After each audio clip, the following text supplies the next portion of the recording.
What if I told you that you might be committing one of the most destructive sins in Islam right now and you don't even know it? You know, it's easy to think we're safe, that these major sins are for other people. But the truth is, one of them could already have a foothold in your life. You just haven't put a name to it yet. So I'm gonna ask you straight up. Are you? And look, these aren't just little personal missteps. The Prophet warned us that these actions don't just wreck the person doing them. They have the power to destroy families and to literally tear communities apart at the seams. So that's what we're going to do in this explainer. We're going to break down these 7 destructive sins. And this isn't about judgment, okay? It's about recognition. Because you can't even begin to fix a problem until you know it's there. First up are the sins against faith. These are the really sneaky ones, the hidden dangers that quietly creep in and poison your core beliefs, a lot of times without you even noticing. Let's take Farhan. For years, he'd check his horoscope before any big decision. Just last week, he followed some astrologer's advice, backed out of a business deal, and missed a huge opportunity. The financial loss was small, but it led him to this absolutely devastating realization. What Farhan realized was that he'd been committing shirk. That's when you start associating partners with God. It's when your trust in created things like stars or lucky charms starts to become bigger than your trust in the Creator. And that's exactly what he was doing. And you can see how this happens, right? It's such a slippery slope. It starts off as just harmless fun. You check your horoscope for a laugh. Then maybe you start consulting it for little things. And before you even know it, you're basing huge life choices on it. And your faith has been quietly eroded. But here's where it gets even more dangerous. Meet Aisha. She was completely heartbroken after her marriage fell apart, and she felt desperate. She found a fortune teller online who promised a spell to bring her ex back. Aisha paid, she did the rituals, and a week later, her ex sent her a text.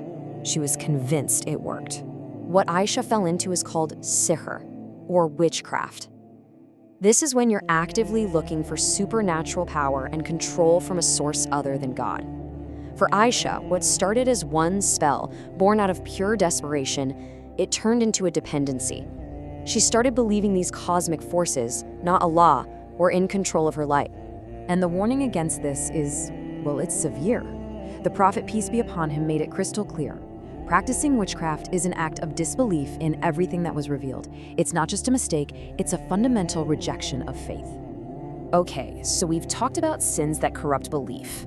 Now, we're shifting gears to sins against life itself.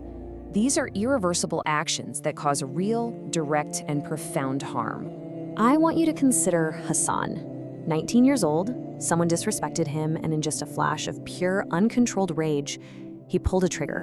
1 second, 1 bullet. A life was over. And in that instant, his own life and the lives of 2 entire families were destroyed forever. He can never, ever take that back.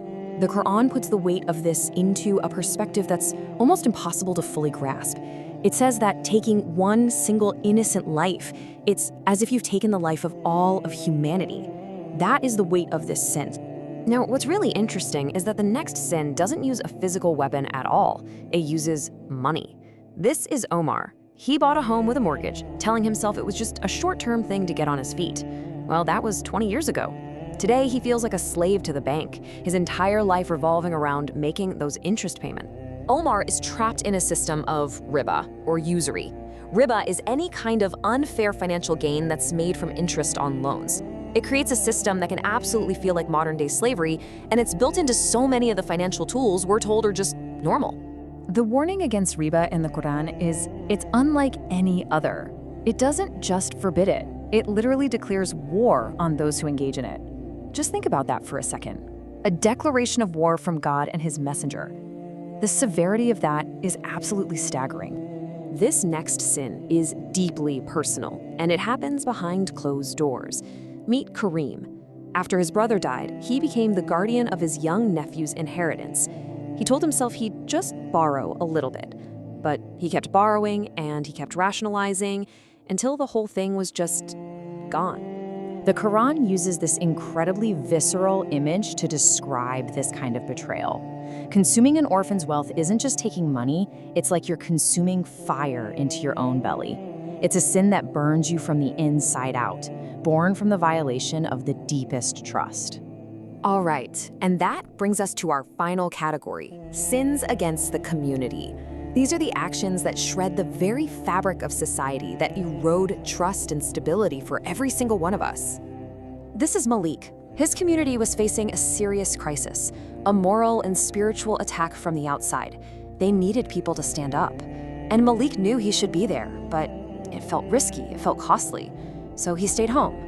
He chose comfort and just assumed someone else would handle it. This is what's known as fleeing the battle.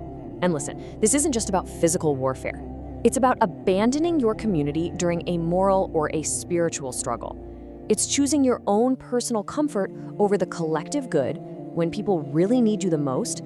And finally, we get to a sin that spreads faster than any other in our digital world: slander. Take Amira. She was scrolling online and saw a photo of a Muslim woman with a man she didn't recognize. Without knowing a single thing about the context, she jumped to the worst conclusion and posted a rumor online. The damage was immediate. Within just a few hours, 10,000 people had seen her post. The woman in the photo was publicly shamed, and her engagement was called off. The man in the photo? It was her brother. But the truth didn't matter. The damage was permanent. A reputation shattered in a single afternoon can take a lifetime to repair, if it ever can be. So as we wrap this up, I want to be very, very clear.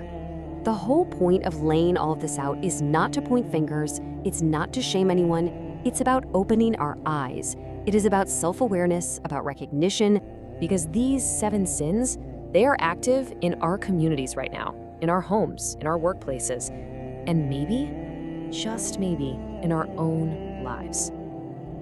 So the final question isn't for me, it's for you. After hearing all of this, which one has its hooks in you?